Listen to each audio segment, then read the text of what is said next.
राधे राधे सभी भक्तों को। आज की वीडियो में हम जानेंगे कि सावन में लड्डू गोपाल जी की सेवा कैसे करते हैं, क्या क्या सावन में लड्डू गोपाल जी को भोग लगाते हैं, किस तरह झूला झुलाते हैं, क्या क्या चीजें हैं जिनका भोग हमें सावन में नहीं लगाना चाहिए और झूला झुलाते समय हमें किन बातों का ध्यान रखना चाहिए।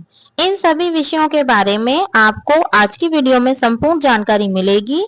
तो देखिए, इस बार यानी 2026 में 30 जुलाई से सावन का महीना आरंभ हो चुका है।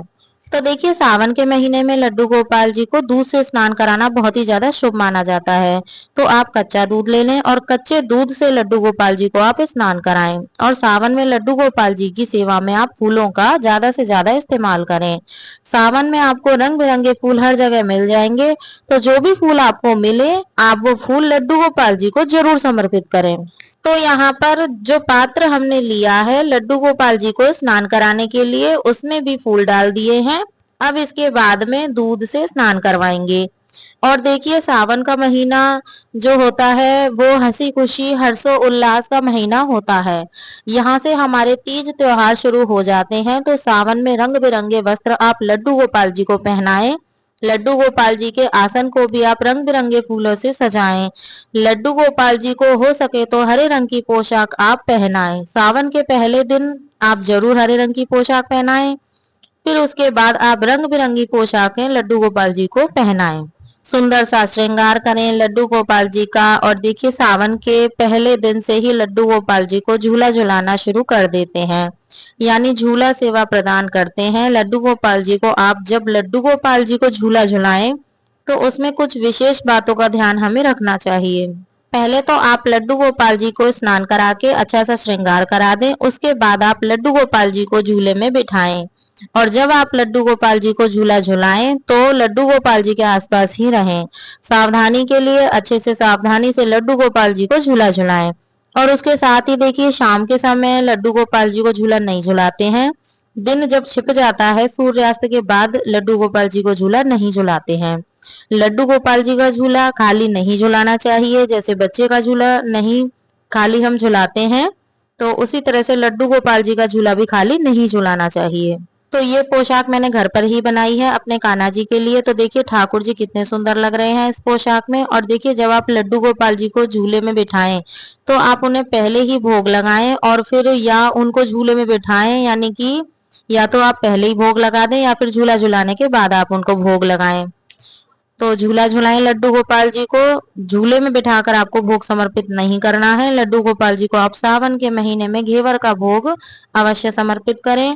अच्छी अच्छी मिठाइयों का भोग समर्पित करें, पकौड़े जलेबी भोग समर्पित करें। उसके साथ साथ जो ऋतु फल हैं उनका भोग समर्पित करें, यानी जो भी सावन के महीने में जो ऋतु फल मिल जाते हैं, जो मिठाइयां होती हैं, उन सभी का भोग आप समर्पित कर सकते हैं। अब हम जान लेते हैं कि सावन के महीने में कौन सी चीजें हैं जिनका भोग हमें लड्डू गोपाल जी को नहीं लगाना है। तो देखिए, सावन के महीने में कढ़ी का भोग लड्डू गोपाल जी को नहीं लगाया जाता है। इसके साथ साथ हरी पत्तेदार सब्जियां जो होती हैं उनका भोग नहीं लगाया जाता है। उड़द की दाल का भोग भी नहीं लगाया जाता है। ये तीनों चीजें ऐसी हैं जिनका भोग सावन के महीने में लड्डू गोपाल जी को नहीं लगाते हैं। आप स्वयं भी ये तीनों चीजें ना लें तो ज्यादा अच्छा है। सावन के महीने में आप लड्डू गोपाल जी को इत्र जरूर लगाएं, क्योंकि सावन के महीने में बारिश का मौसम होता है तो सभी जगह पर हल्की हल्की सीलन की स्मेल हो जाती है। इसलिए जब सावन में आप लड्डू गोपाल जी का श्रृंगार करें तब लड्डू गोपाल जी को इत्र जरूर लगाएं, ताकि लड्डू गोपाल जी महकते रहें, उन्हें अच्छी सी खुशबू आती रहे और उन्हें अच्छा लगे। वैसे भी लड्डू गोपाल जी को इत्र बहुत पसंद है, तो रोजाना ही हम लड्डू गोपाल जी को इत्र लगाते हैं। लेकिन सावन में विशेष तौर पर हमें याद करके लड्डू गोपाल जी को इत्र जरूर लगाना है। तो देखिए, हमारे लड्डू गोपाल जी अच्छे से तैयार हो चुके हैं। अब हम लड्डू गोपाल जी को झूले में बिठाएंगे। तो देखिए, ये झूला है, ये मैंने पिछले साल बनाया था। ये झूला बहुत ही सुंदर बना था। तो यहाँ पर हमारे लड्डू गोपाल जी बैठ गए हैं झूले में। हमने लड्डू गोपाल जी को फूल समर्पित कर दिए हैं।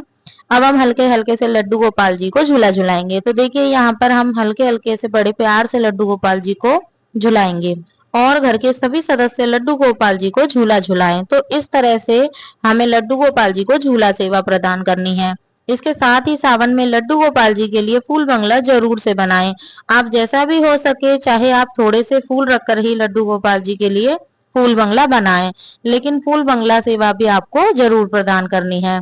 वृंदावन में भी बांके बिहारी जी के फूल बंगला सेवा सावन में जरूर प्रदान की जाती है उनको। तो आप भी फूल बंगला सेवा जरूर प्रदान करें। तो देखिए इस तरह से आप बहुत ही सिंपल तरीके से हमें सावन के महीने में लड्डू गोपाल जी की सेवा करनी है। और दूध से डेली स्नान कराना जरूरी नहीं है। आप सावन में जब सावन जैसे शुरू होता है तो आप जब स्नान कराएं उस दिन लड्डू गोपाल जी को। और उसके बाद जो जो त्योहार जैसे आते हैं, एकादशी हो गई, शिवरात्रि हो गई, तो उस दिन आप लड्डू गोपाल जी को दूध से स्नान करा दें। और झूला सेवा आपको रोजाना प्रदान करनी है। तो इस तरह से सावन के महीने में आपको लड्डू गोपाल जी की सेवा करनी है। लड्डू गोपाल जी की सेवा के ये सिंपल विधि आपको कैसी लगी मुझे कमेंट करके जरूर बताना। और अगर ये वीडियो पसंद आए तो प्लीज वीडियो को लाइक कर देना।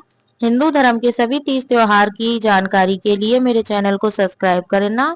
वीडियो देखने के लिए आप सभी का बहुत बहुत धन्यवाद। जय श्री कृष्णा। राधे राधे।